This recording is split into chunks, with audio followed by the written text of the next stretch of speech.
Hello बच्चों, let's read the question. Question says at equilibrium जो rate of the dissolution of a solid solute का in a volatile liquid solvent is.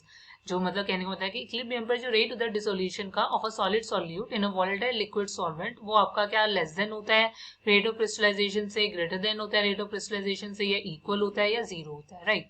तो सबसे पहले तो हमें इस क्वेश्चन का की कॉन्सेप्ट समझना होगा एंड की कॉन्सेप्ट हमारे पास लाई करेगा कि हमें ये पता होना चाहिए कि what is basically crystallization, right? We first know what is basically crystallization.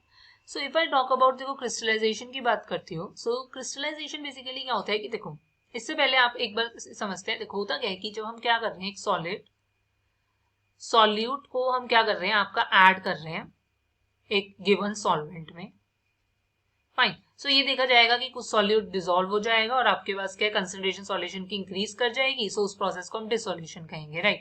But कुछ केस में ये हो सकता है कि जो आपका सब सॉल्यूट पार्टिकल्स है वो बेसिकली क्या करेंगे आपके कोलाइड करेंगे विद द जो सॉल्यूट पार्टिकल्स हैं सॉल्यूशन में वो कोलाइड करेंगे with the solid solute with the solid solute particles and फिर आपके वो क्या है गेट्स सेपरेटेड आउट, राइट। ये आपके क्या गेट सेपरेटेड आउट। सो इस केस को हम क्या कहते हैं आपका क्रिस्टलाइजेशन, फाइन। मतलब आपने क्या किया, आपने सॉलिड सॉल्यूट को सॉल्वेंट में डाला, कुछ सॉल्यूट डिसॉल्व हो गया और कंसंट्रेशन सॉल्यूशन की बढ़ गई, बट कुछ सॉल्यूट जो है वो कोलाइड करते हैं आपके अदर सॉल्यूट पार्टिकल्स के साथ, सेपरेट आउट हो जाते हैं और इस प्रोसेस को हम कहते हैं क्रिस्टलाइजेशन।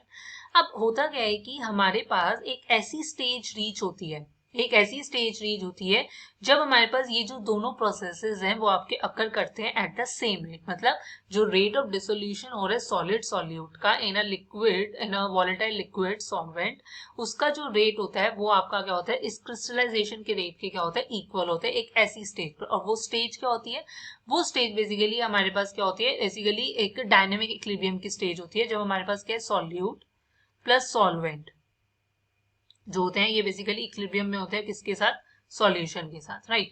सो मतलब जो रेट ऑफ डिसोल्यूशन होता है सॉलिड सॉल्यूट का in a volatile liquid solvent at equilibrium is always equal to the rate of the crystallization, right. So the final answer is option C.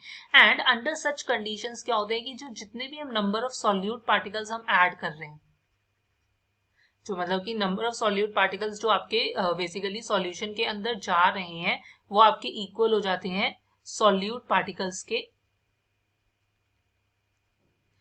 Particles के जो basically आपके क्या है separate out हो रहे हैं। और इसी प्रोसेस को हम क्या कहते हैं क्रिस्टलाइजेशन। सो इनडायरेक्टली हम क्या समझ रहे हैं कि जो नंबर ऑफ जो रेट ऑफ डिसोल्यूशन मतलब कि जो सॉल्यूट हमने सॉल्वेंट के अंदर जो हम ऐड कर रहे थे उसका जो रेट होगा डिसोल्यूशन का वो आपका किसके इक्वल हो जाएगा, वो इक्वल हो जाएगा कि कितने सॉल्यूट पार्टिकल्स आपके सेपरेट आउट हो रहे हैं, उस प्रोसेस को हम क्या कहते हैं क्रिस्टलाइजेशन, उसके रेट के। So the final answer is option C. Hope you understand it well. Best of luck. Thank you.